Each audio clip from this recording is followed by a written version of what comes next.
Yeah. Okay, so here we are, podcast number 2. I'm Zoe Colombo and this is Ed Thompson, and we are here today. It is Wednesday, I have to check the date, 27th of October, and we are here to speak the truth of our being right now, and we've a few juicy threads going on. So yeah, we'll just kick it off. And Ed, maybe you want to go into any of these juicy threads that are woven in your tapestry. Yeah. Well, I feel like maybe a good place to start is Stuckness, and yeah, that was coming up, and yeah, it feels appropriate to approach that at the start, because it's kind of like wanting to start somewhere else other than the feeling of stuckness maybe is what keeps stuckness in place. Oh, so let's get really stuck. Yeah, let's get stuck in. Let's get stuck in. Back Okay. in. Oh God, I'm so stuck. Ugh. Yeah, maybe anyone listening and watching as well, just like join in with the process if you feel safe and comfortable to do so. Like you're free to do so. Invite, experiential, Yeah, an participate. inquiry into stuckness. Mm. Yeah. So where do you feel stuckness in your body? Well, off the bat, I don't even want to call it stuckness. Yeah. It doesn't feel right. It doesn't feel like the right language. It doesn't feel true for it. Sludginess. Yeah, like a moving stuckness. Sludgy. Yeah. Slug. Slimy, slug. Sluggy. Sluggy. I've got it, Sluggy. sluggy. Oh God, yeah. And appreciating the power of my mind in my, like, the what if I use the word stuckness and I use my mind to look for stuckness, what will I find? Even if something looks a little bit like stuckness but isn't quite there, my mind is like a dog. It will just go, yeah, it's pretty much stuckness. Yeah, that's it. Yeah. It's blocked. It's stuck. That's what that, it might Yeah. not be. It might just be like, Yeah. it's a slug, bro. It's not stuck. Yeah. It's just a bit slow. Just might be a bit slower. I think that's it. Like the mind is so fast.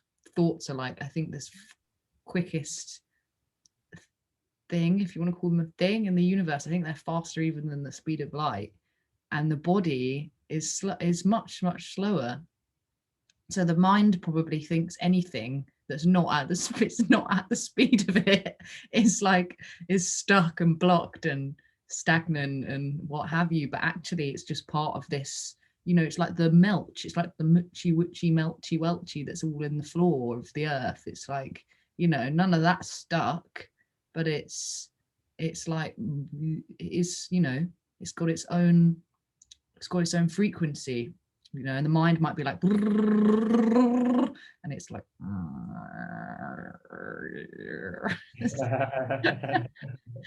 yeah. Yeah.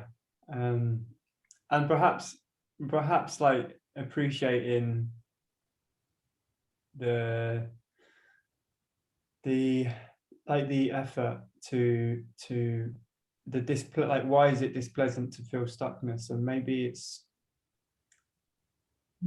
the mind that feels like the stuckness is rising into my mind and clouding it and saying it's like a mist. It's like a heavy fog where you get trapped in a heavy fog and your mind, you can't see. So you feel stuck. You feel like your vision's being blocked. You feel like you can't think clearly. And it's like limitation, big feeling like there are serious limitations in my life.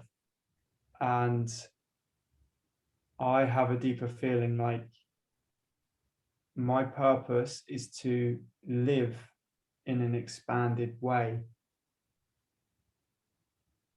And yeah, I've only been raised in a culture by people who are maybe like at a psychological age of a 12-year-old who don't understand either that the limitation is what is there to be expanded.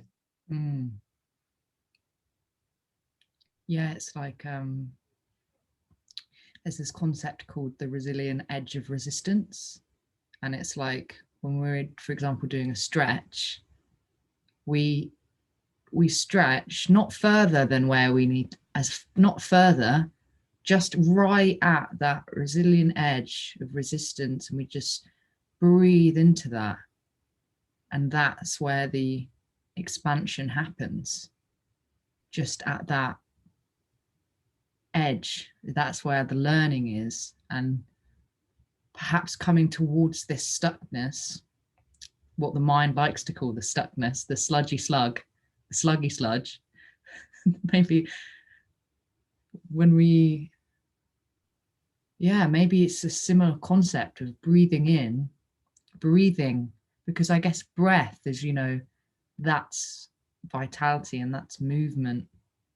And perhaps breathing into this feeling, this sludgy, sluggy feeling, will, you know, be that learning curve, that learning edge. Because I know when I'm feeling stuck, it's very much to do with my, well, the creative flow that wants to spring forth, and feeling like, oh no, everything is stuck and blocked and da da da da da. But perhaps there is actually that's a way to not be with the feelings that are there, and perhaps there's like some fears or some sadness, or I don't know, some, you know, some sludgy slugs there to feel, which can also be incorporated into the creative process. Maybe it's another tactic of the mind distracting us from feeling what's actually going on in the body. Mm.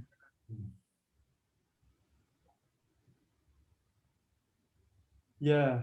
And what I feel like maybe another animal that might be helpful here is a worm, because the worm is, I got really beautiful cards and of different animals, and it was talking about the worm as the beginner's mind. And I'm imagining a real big heavy block of dirt, mud, soil that's being compacted over time with pressure, and yeah, like a farmland that's been heavily compressed, and that's fine in a pathway which you want to have solid ground that you can walk on.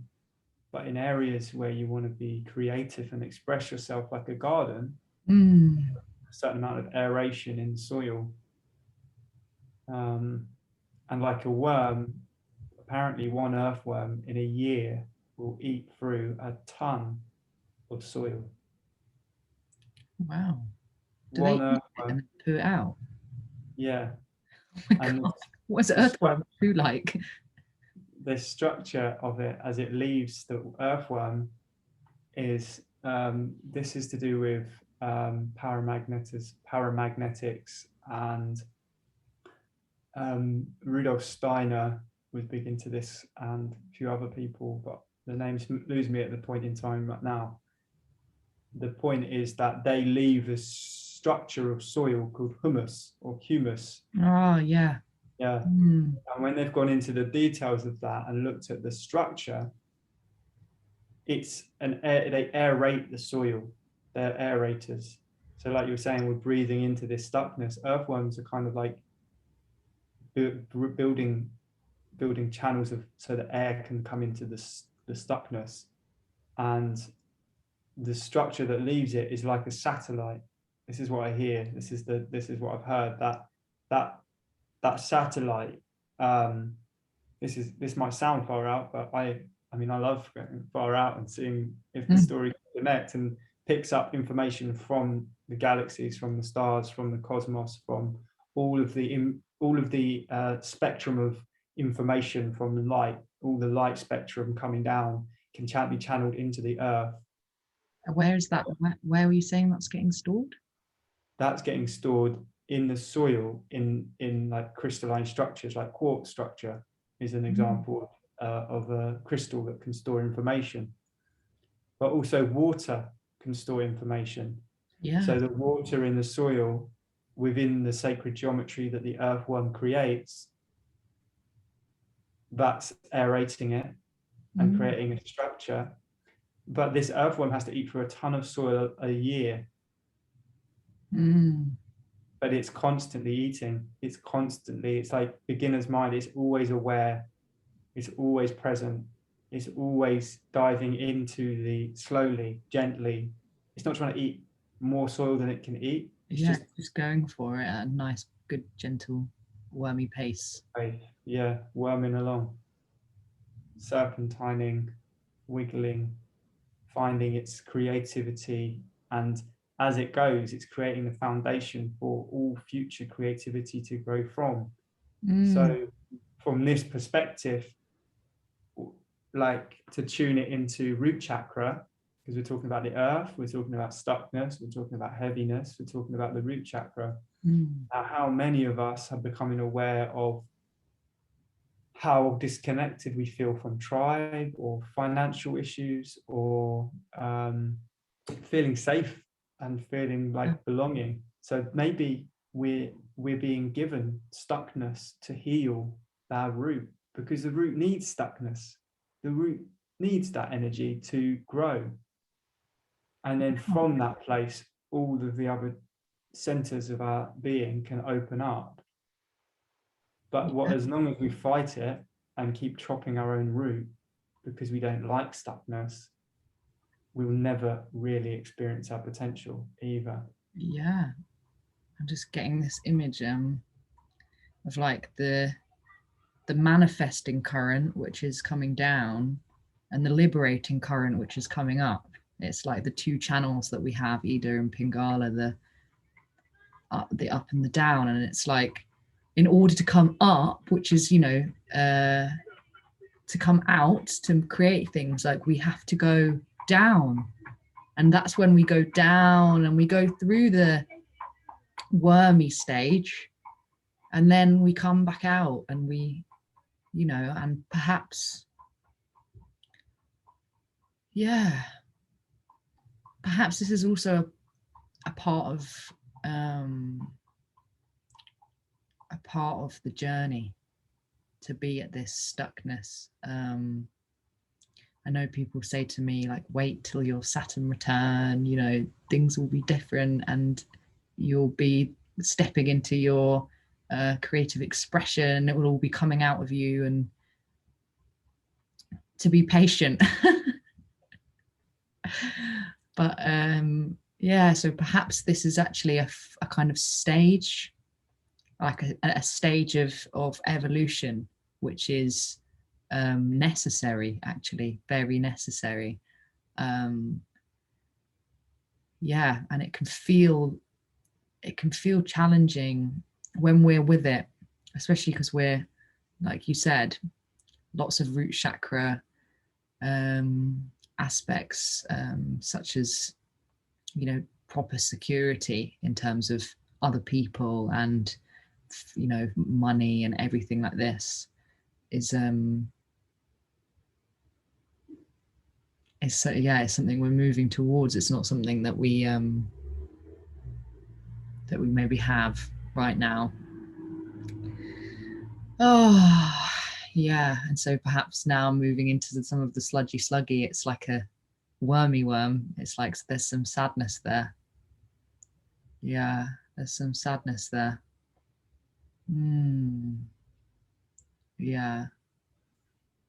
Some sadness not to be shining in the way that can be seen or envisioned. to be, how possible that could be. And but what's coming to me right now is we are shining right now. Like I'm shining right now. Like I'm shining my light. Hello, light. It's shining out of me. Woo! Glowworm. I'm a glowworm.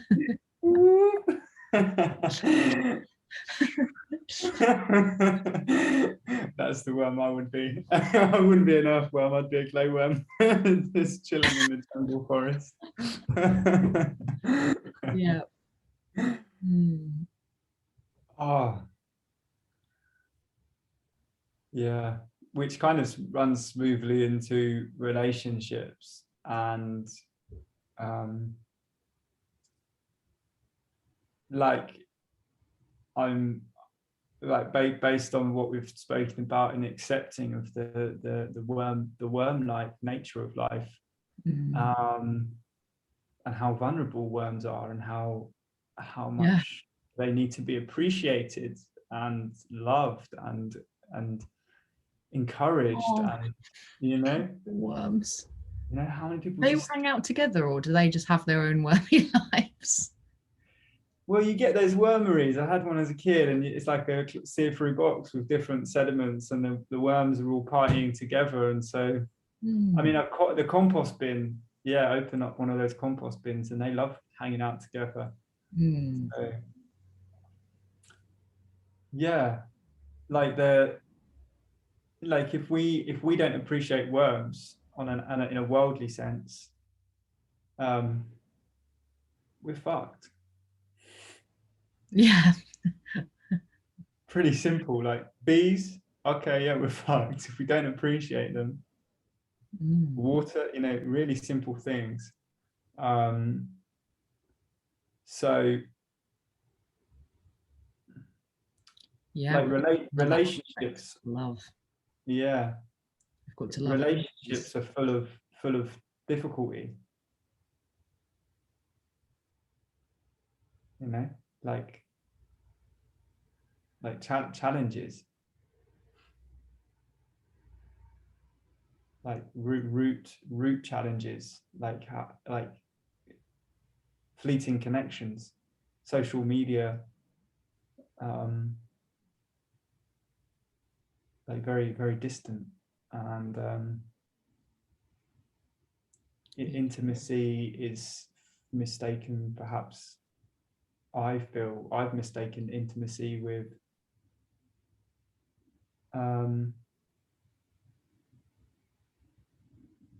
like survival, like survival needs over like the giving myself away instead of like giving of myself. I'm a bit lost. I think because we've gone from worms into personal connections now, it's like, okay, yeah, I'll take full circle and just say that the worms that eat the soil and move slowly, when we're in relationships that don't work, it's so easy in our culture to just go, well, I don't like you, bye. I'm not going to engage in conflict. I'm not going to engage in debate. I'm not going to care about you because I don't have to, because I can just go on and meet with my other friends elsewhere.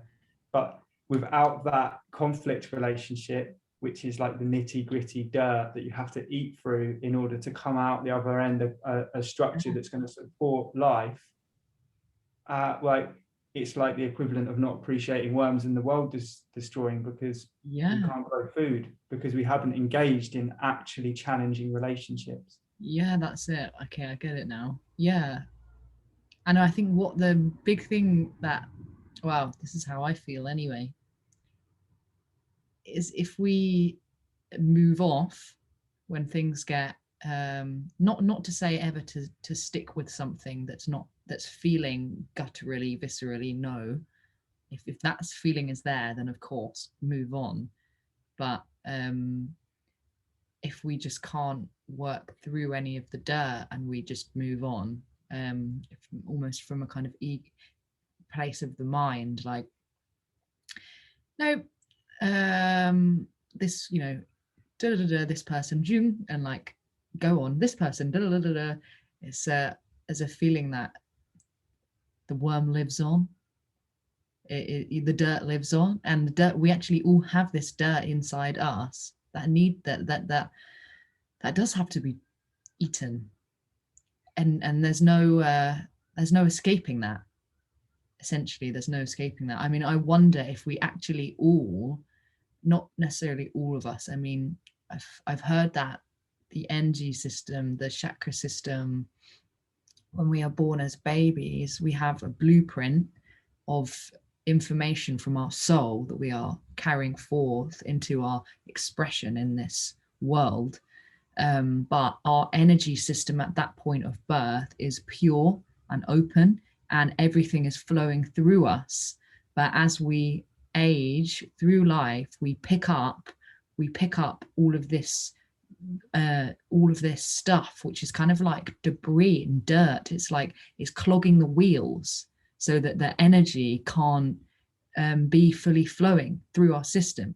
So we have all this clogging from, you know, our parents, our family upbringing, our friends, our whole life experience. And then when we then start to inquire into, okay, how to be more of myself, how can more of my spirit come through, how can, you know, I really feel all of life and the joy of it and the power of it. And, you know, when we get to this point, we start to be shown the dirt. It's, you know, it's there. I mean, I was listening to Craig Holiday talk about Kundalini the other day, and he was saying how when we start to have a Kundalini awakening, when that energy starts to move through us, it wants everything. It wants to consume everything that's in the way of that. It's like, and that, I feel like that's the dirt, but that is the real nourishment. It is the absolute nourishment of the human, just as in the earth, of this earth that is called earth for a reason. It's like, that is the absolute nourishment that we are on. And like you were saying, our food situation is getting, you know, ridiculous because we don't understand, well, we do understand soil health, we're just not doing anything about it, or some people aren't doing anything about it and others are doing stuff about it. But anyway, it doesn't matter.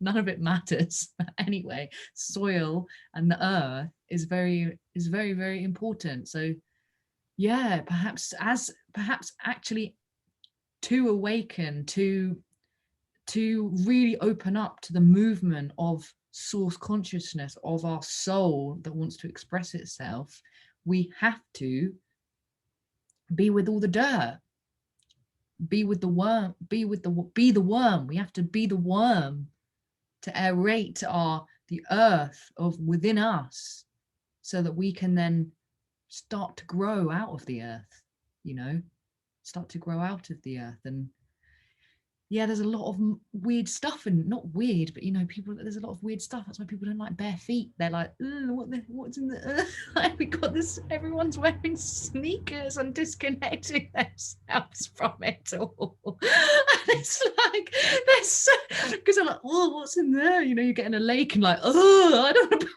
my feet down in there. It's like, that's what's within us, but it's not to be scared of. But it's like, maybe it's a bit of a funny feeling at first. Yeah. Yeah, and there's this image of like, they reckon that a lot of people are constipated, like when they do postmortems on people, when they cut them open and they look inside of them, like most people are actually constipated. Yeah, I think that was an American thing, but I reckon most of the Western world are chronically. And being constipated isn't that you don't go to the toilet every day, it's about not passing your move, like not having a complete movement. So there's certain terminology like to use when talking about it, so that it's more kind of professional. So a complete movement means you feel great afterwards, and you feel empty, you feel clear, you feel like you've fully expressed what needs to be expressed. And so perhaps the reaction that's happening is natural, and that's not so far out to think like that. Everything's a natural expression in some way, shape, or form, cause and effect. In like something's happened and it's in relationship to another. Nothing happens in isolation. Yeah. So our relationship to the not wanting to be part of the earthiness of things, maybe we are part of it and we're holding on to it and we're not completely expressing it. It's like it's come in and then we're not letting it go. And in that same process, nothing new can come in. And we're afraid of the new stuff coming in because we've already got stuff inside of us and we haven't let go of it yet. And so that's when we stop, we stuck, we shrivel, and life shrivels, and we're getting to this point where it's like oh yeah, and realizing what's inside, bringing a relationship back to myself, and truly just asking myself right now, how do I really feel?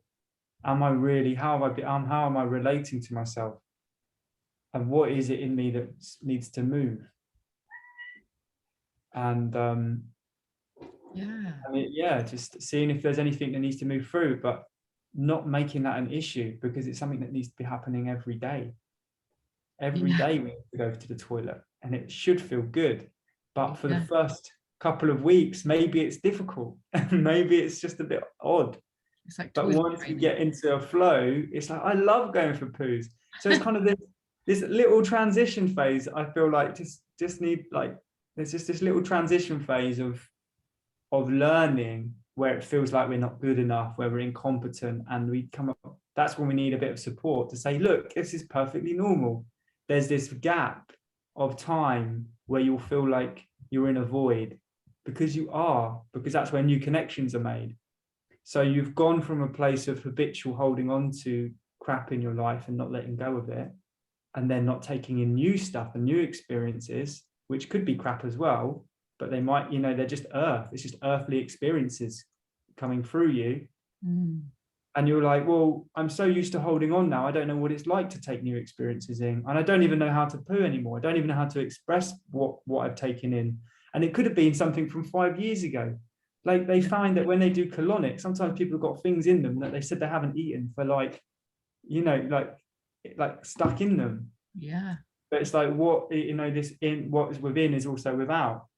So yeah, like, maybe we all just need a bit of help in that process of letting things move, and knowing that we need to retrain ourselves and find people, relationships and experiences of people who can genuinely, authentically help us bridge the void that we go that is needed to learn a new skill, to learn a healthy skill. Yeah, and what's coming to me, I'm just speaking from my own experience. I mean, I come into that category of having digestive issues, and I think lots of people do. And what I've really been seeing is that a lot of eating is emotional eating. It's eating when there are emotions present, and thus, almost it's like a way of not feeling the emotions. So eating, and then it's all there in the gut. And I feel like, we have taken in too much, actually. We have taken in too much, to the point where everyone's kind of numbed out, like anesthetizing themselves through, TV, social media, drugs, alcohol, whatever way it is. It's like, as a human race, we have taken in so much. Like we've had so much violence and wars and damage and trauma, all this stuff, this, you know, there are loads of stuff, and then it's like, you know, all there. And it's like, of course, we've got so much to shit out as a species. We've got so much to shit out. Do you know what? That would really benefit the earth, actually, wouldn't it? If we could stop putting our shit down into the ocean, stop putting it where it's meant to go. Yeah. Anyway, it will, I'm sure it will come from the ocean back onto the earth somehow. Must be some kind of process happening with that. But it's quite funny when I did realize, like, when I actually sat and thought, wait a minute, there are flying shits underground in tubes, all going to the sea.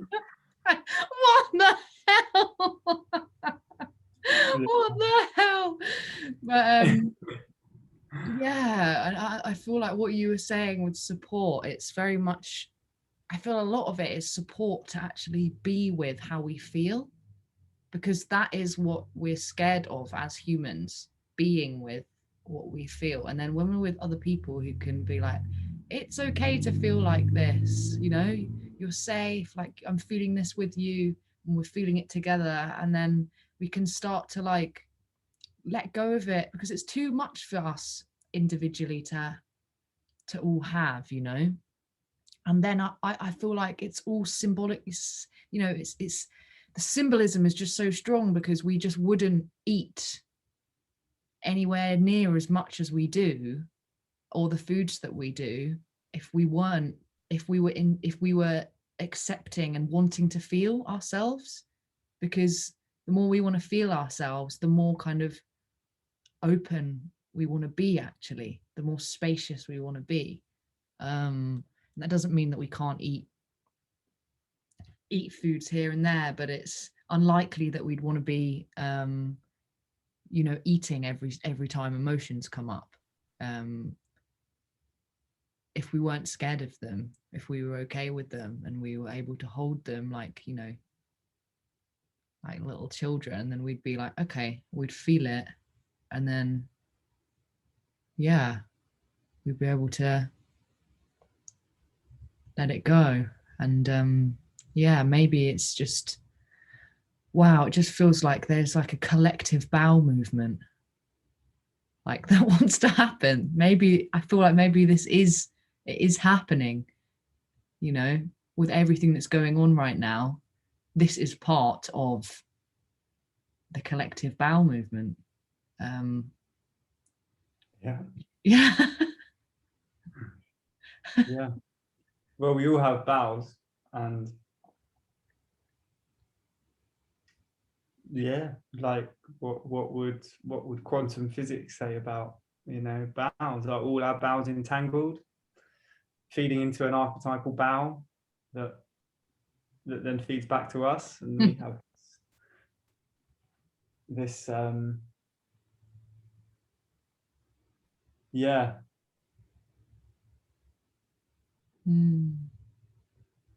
Yeah, and it's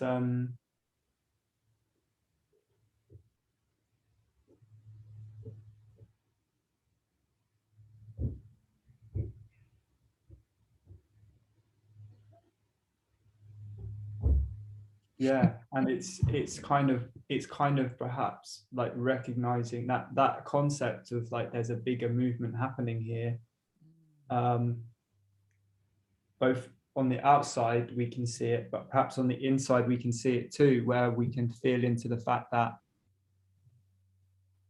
when we start to listen to our bodies and listen to what's going on, like if I spend the more time I spend with my body in that seemingly uncomfortable sensations, they're uncomfortable, I feel, when I don't connect to my body frequently enough, with enough genuine interest, genuine love, genuinely loving myself, not loving so that it will give me something back, not like conditional love, like if I do qigong for 5 minutes, it will give me loads of energy and I'll feel great, because then the expectations are there that, you know, I want to, it's kind of perhaps not the most authentic way to relate to If I ourselves. meditate and feel all the feelings, then I'll be free from suffering. Yeah, it's makes sense, but it's like there's a gap between the two happening, and it's like that's the commitment phase, and it's like I'll marry you and we'll have the dream life together, but the two are like stretched out over a lifetime. So you've got all of this space in between where you've got to sail the seas. You got to keep your compass, you got to keep looking at your compass, and what is your guiding compass when you're with these feelings? What is your guiding north direction when you connect to the feelings of pain and things? And what is yours? mine, yeah, mine is, right now it's building my relationship with my archetypes and knowing myself. Like, my genuine inner thing that lights me up is just experiencing aspects of myself I don't know yet, and I've got someone that's holding my hand as I do that. And in a sense, as in that relationship with that person, my guiding compass, I'm not just using my own, I'm using another person to help me use mine. It's almost like I've got this magic compass and I don't really know how to use it. I get a general direction, but the needle can sometimes be moving too much. And someone else is helping me to read it and to help me to guide it. So I'm in a place where I feel quite insecure about it, because I'm like, I keep asking myself, what is my dream? What's my direction? What's my love? And so much comes up. It's like the needle's spinning full circle. And it's like, what does that even mean? How do I stabilize that? And it's I'm learning how to read what that means. So right now, it's a great question. My compass is simply like recognize it. My compass is being born out of like not having a good time, not feeling good in myself, not enjoying my life, feeling lonely, feeling all of these feelings and not knowing what to do. And out of that awareness is growing my compass. But it's like a sunflower, it doesn't produce its head straight away. It's kind of like, you've got to let it grow up a bit, up, and then the beam of light is there when it's present. So my compass is growing. It's just growing myself, and I'm just trying to take in the love that feels like genuinely loving myself. Wow. Do I feel good? Yeah, myself and the way that I'm living each day, or even in the moment. And do I feel good about the way I'm even reflecting on myself, and just keep going into layers of, if not, it's not truth. If I'm not accepting myself right now, and if I'm not able to love myself right now, whatever it is, even if I can't see the truth, I know it's not truth. And so when I get to that place of recognition, I'm there anyway. So it's kind of like, truth is, yeah, truth. There we go. Found it. Truth. Yeah, truth. Yeah. When you were just talking, that's actually really feels like a very profound insight for me.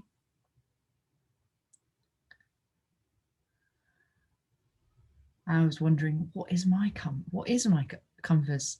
And I feel like I have the same as you. It's like I have so many dreams. I have so many gifts. I have so much, it's all over the place. It's like, I don't know where I'm going. And as you were speaking, it was like, okay, so yeah, what was bubbling up in me, what is my, where am I going? And it was like healing felt like, because you said, when you're in the pain, what's your compass? Where is it pointing towards? And it feels like, okay, well, I'm healing this for humanity. And then it's like, okay, but healing is just one aspect. So it felt like harmony was what wanted to come forth. It was like to be in like harmonization of energy. It's like you said, the truth, anything that's discordant, it's like this harmonization. And then I realized, actually, okay, what I'm really doing by all the time is just connecting with spirit. I'm just and like you said, it's like getting to know yourself. But as, well, it's basically the same thing. I feel, to connect with spirit, the spirit of all that is, which is us as well, in all of its forms. And so the compass is always just pointing towards connection. It's connecting with what's alive. And that's what, that's the experience of being human right here, right now. It's like connecting with what's alive. And yeah, it feels like the heart wants to come forth as well. Like the heart is a compass and a guide, and connecting with love. It's like connection with all that is, and harmonizing to love, and coming home to love, connecting to love, becoming love, like more love, essentially love. Yeah. Yeah. That feels like the feminine version of truth, like the feminine way of expressing truth is love, and love is truth. And Yeah. perhaps what gets in our way with trusting our compass is being too one-sided in the way we use our brain and the way we use our mind to need an answer that is like the answers we were meant to give in school, and not appreciating how to connect to our feeling values, our sort of core, like we're taught not to bully because we know it doesn't feel right. But we don't necessarily get loads of lessons on factually why it's bad to bully. But we just know intuitively, emotionally, on a feeling level, when I see someone else hurting another person, I don't understand why they're doing it, but it feels wrong. And I want to step up and be there. And so, yeah, maybe the guiding compass, like this is from my perspective of like being on this quest, but very kind of one-sided often in looking at it. But this conversation, like it's like my brain's meeting your brain, and it's like balancing. Compass. Yeah, the hemispheres connecting. So I'm imagining climbing, and you know that you want to get to the top, right? Which is like the top point. But to get there, you have to scramble up, and you have to climb, and you might not necessarily see the top. You might have a map that says there is a top, but you haven't seen it yet. And there's all of these things and boulders and obstacles, plants, animals, wind conditions, sun, rain, shine, everything like that, other people. And on the way to the top, you relate to all of them. You climb up them, and your guiding compass is this balance between, the map, reading the environment, and being in tune with what you want as well. Because there's many ways to go up the mountain. It's 360-degree, you've got this object, and you can go up any route you like.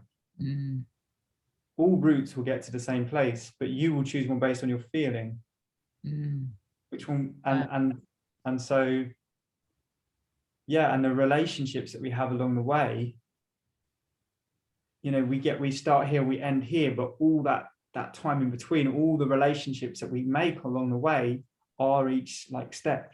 I feel like that each step, relationship to nature, relationship to, well, primarily ourself and how we're feeling and our ability to read the map, and then also all the magic that actually unfolds in the process, each relationship, how we climb the rock.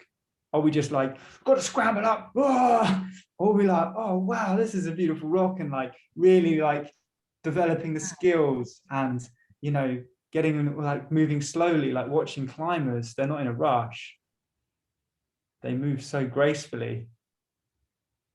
Yeah. Yeah, and that is, we are on an immense mountain right now, just feeling our way up it, and there's nothing more to it. And there's a lot more to it. There's both. Yeah, and sometimes as well we need to sit down, we need to rest, and you know, doesn't mean we've stopped climbing the mountain. We're still on our way.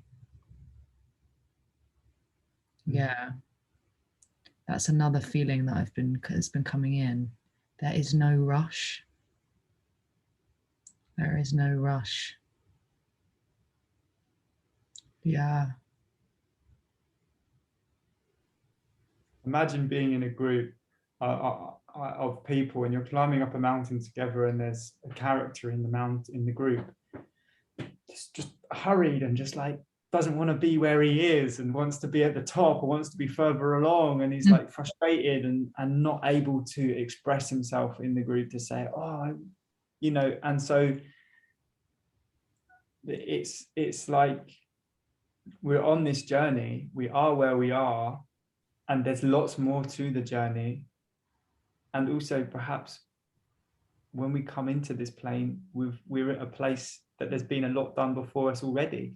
People who have already trodden these paths, people who have already made signposts, people who have already made shacks to sleep in, people who have set up stalls and selling beautiful food, you know? And actually it's like, well, once we get to the top, what then? Do we just say that's the end and then we just like pop our clogs?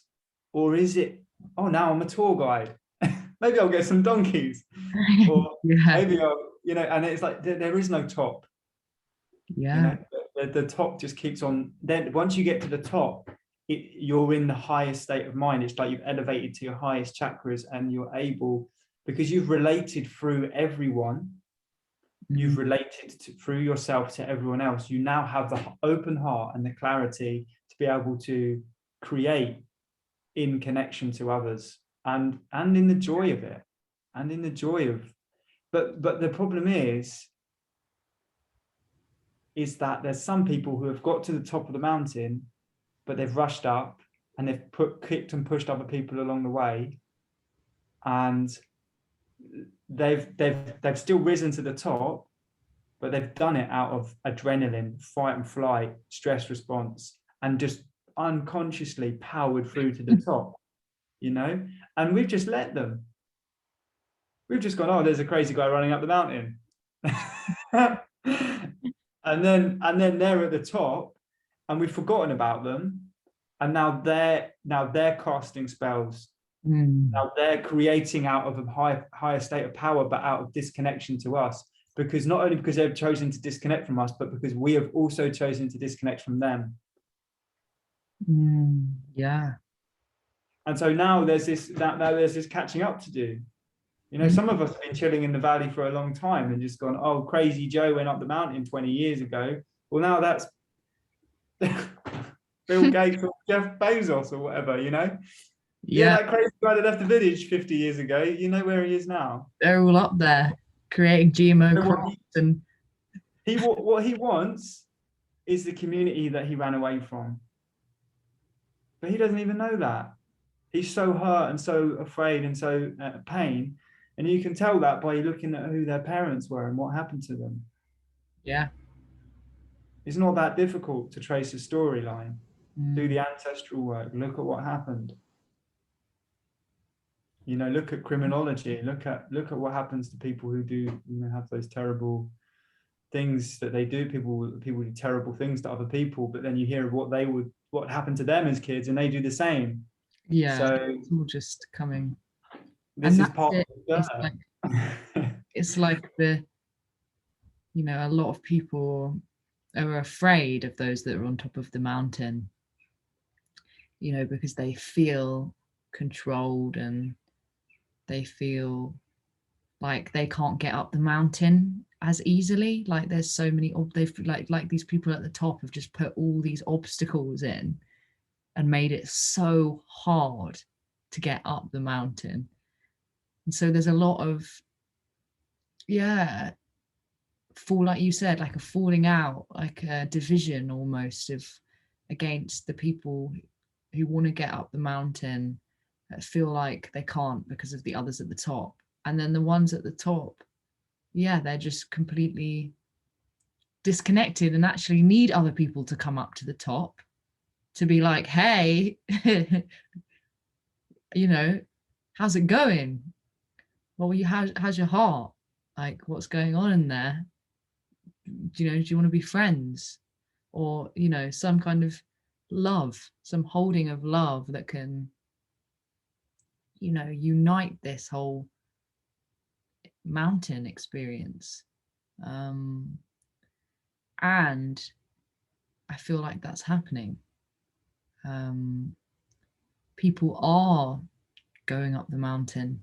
Lots of people now. Lots of people. We're all starting to talk about it as a species. And whilst there is a, you know, still the spell, the kind of mountaintop magicians creating the spells to try and keep people as far down the mountain as it possibly can. And there's a lot of people down there as well, but there's a lot of people going up the mountain now. So we're in a really exciting place because soon there's going to be lots of other people at the top of the mountain, you know, because they can't stay up the top of there forever on their own. They're trying, really trying, you know, but they can't because we're rising. We're coming up. We're coming up, you know, rain, storm, goats, gullies, boulders, whatever. We're doing it. Worm pace. We're worming our way up the mountain. We're worming our way up the mountain. And yeah, to reunite for the reunification of form, spirit, love, all of it to come together, all of it to be united together, you know. Yeah, yeah. And so, you know, the dark overlords can party with the angels and Jesus Christ, and like they can all be together at this mountaintop party, and they've all got their costumes on. You know, we got the devil up there, we got the Rothschilds, we got, you know, all of these people up there.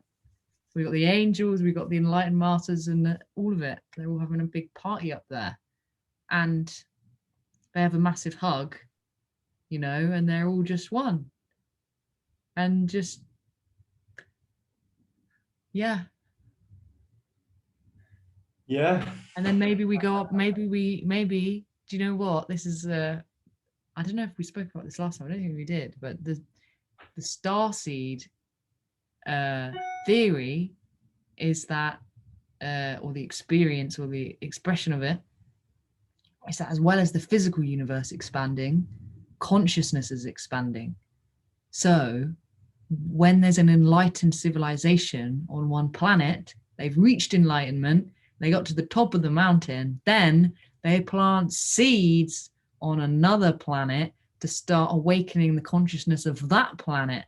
And so maybe when we get to the top of the mountain, we're all at the top of the mountain, then we fly off the top of the mountain to other, you know, to other places, and then that's how consciousness expands, because the journey doesn't end at the journey doesn't end at the top. So it's really quite a remarkable ride being a human being. It's like, what the hell is this? What I should say, what the heaven is this? What the heaven is this? Well, we need a word that describes both at the same time. What the hell heaven is this? 11. Yeah. Oh. Yeah, I just get this beautiful like imagery of the trickster, and the feeling like all of these people that we project like this, like these overlords that are the like pain upon us and control upon us and keeping us in our places. Like one level is, well, it'd be interesting to see if that was done to them, and that they've had enough to break free of that themselves and act it out in the physical world and get to the top, but then they haven't felt the pain. And once they get to the top and they've done their mission to the point where they're like, yeah, I've empowered myself, my solar plexus is big, bright and powerful. Now they've reached their heart space, which is all contaminated with all the pain of what's been done to them, and they are expressing that out to the rest of the world. Look what was done to me. Look the pain that I felt, that none of you were here to hold me through. No one, not my neighbors, no one cared about. All of that coming out. And then that's like the call of the banshee at night, like, ah! And we hearing it. It's like, I can't sleep. Why have I got insomnia? Well, it's because there's a werewolf on the top of the hill that's yelling out, I'm alone, I'm alone. And then we're being born, this generation, out of culture where we have compassion. We're learning compassion. We're learning to connect to people around us and not resent them, even though we feel the pain. But at the same time, we're being inspired to climb up the mountain. So we're like the representatives, or anyone can choose to be a representative. Anyone can decide, I'm going to represent my clan and my tribe, and I'm going to be the one that goes up and climbs the top of the mountain, because all the people around me are still stuck in victim. I can't see that they don't have the awareness yet, or they don't even know they can climb the mountain. So are we and people who feel like they're looking for a purpose? Is the purpose, the collective purpose, this sense of, look, you can feel the pain and you're aware of the compassion. Even though your parents, you get really frustrated at them and everything, you love them. Even though your community frustrate you, you love them. It's like, yeah, you can still connect to people who are clearly hurting themselves, and you're a part of that culture, but you've learned to grow from it. And you can see who's created the damage, the people at the top. You can see how they've created so much damage down, but you're learning compassion for them. And you're also running up the mountain, you're climbing the mountain, you're hiking the mountain, you're crawling, whatever you can do, whatever you feel is right for you, and whatever your map is, the way you're climbing it. Once you're at the top, why have you even gone up there? You've gone up there because of this whole dynamic. You might not, it's almost like there's a suggestion that it's been an invitation from these evil tricksters to rise up and to explore and to expand, because things are so easy in the valley. Things are so smooth in the valley. Why would you want to go up? Why would we want to separate from nature? Why would we want to separate from the beauty of nature? Maybe it's part of this like inherent design to help us keep on growing, that there are these characters that are seemingly evil, seemingly anti-life, but that's part of the imperfection of life that keeps us to always unfold. Yeah, maybe they're making rockets to go to Mars, and someone's like, that's ridiculous. Or maybe it's an invitation that we need to step up our game and build our version of rockets to explore the universe. Yeah. So it's kind of just a mirror. It's just a mirror to what's possible in our own lives. Yeah, which is difficult to own, because it's kind of like, well, getting over that initial like, why is that person able to do it and I'm not? you know, and they don't love other people, you know, and then we create this whole story up that they're only succeeding because they hate people. They're only succeeding because they don't care about anyone.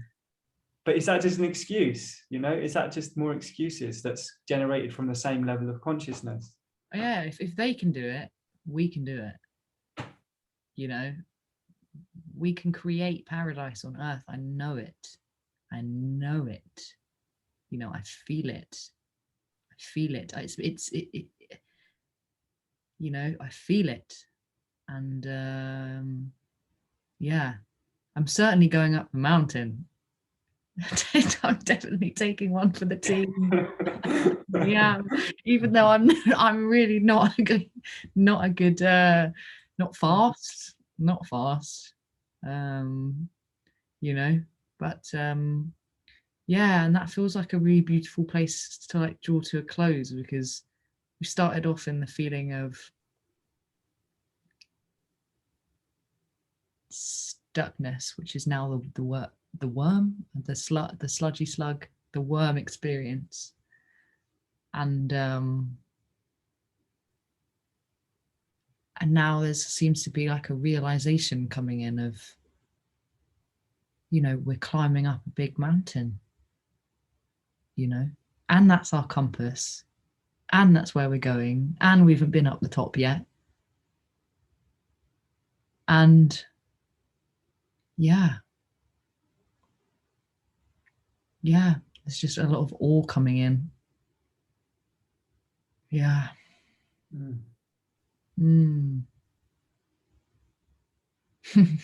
It's so good to talk about all of this with you, Ed. Yeah. Yeah, it's good to express. Can't hold on to that stuff. Right. Well, have you got any last words?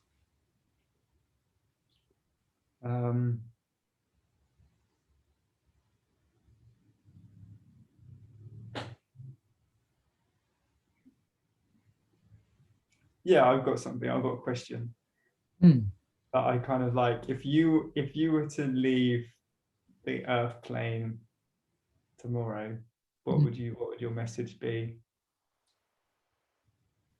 Mine. Yeah. Well, the first thing that just came up then was don't worry about a thing.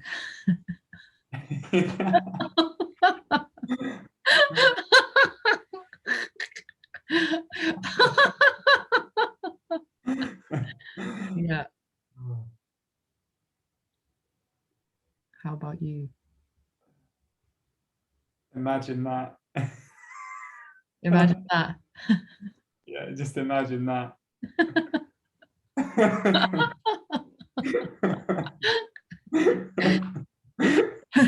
Don't worry about a thing. Imagine that.